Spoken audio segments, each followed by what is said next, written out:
വളരെ എല്ലാവർക്കും ഇൻഫോർമേറ്റീവ് ആയിട്ടൊരു വീഡിയോ ആണ് നമ്മളിന്ന് നോക്കാൻ പോകുന്നത്. ഈ O പോസിറ്റീവ് ബ്ലഡ് എന്ന് പറഞ്ഞാൽ O പോസിറ്റീവിലും A പോസിറ്റീവിലും B പോസിറ്റീവിലും AB പോസിറ്റീവിലും കൊടുക്കാനായിട്ട് സാധിക്കും. അതുപോലെ O നെഗറ്റീവ് യൂണിവേഴ്സൽ ഡോണർ, അത് എല്ലാ ബ്ലഡ് ഗ്രൂപ്പിലേക്കും നമുക്ക് കൊടുക്കാനായിട്ട് സാധിക്കും. A പോസിറ്റീവ് എന്ന് പറഞ്ഞാൽ ഒന്നിൽ പോസിറ്റീവ് ആയിട്ടുള്ള A പോസിറ്റീവും AB പോസിറ്റീവിലേക്ക് മാത്രമേ കൊടുക്കാനായിട്ട് സാധിക്കും.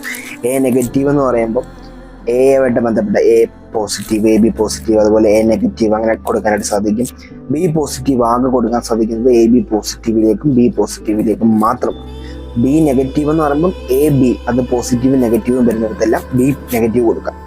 AB പോസിറ്റീവ് എന്ന് പറഞ്ഞ ബ്ലഡ് ഗ്രൂപ്പ് AB പോസിറ്റീവിന് മാത്രമേ കൊടുക്കാൻ സാധിക്കൂ. പിന്നീട് വരുന്നത് AB നെഗറ്റീവ് ആണ്, അത് AB പോസിറ്റീവിലേക്കും കൊടുക്കാം, AB നെഗറ്റീവിലേക്കും കൊടുക്കാം.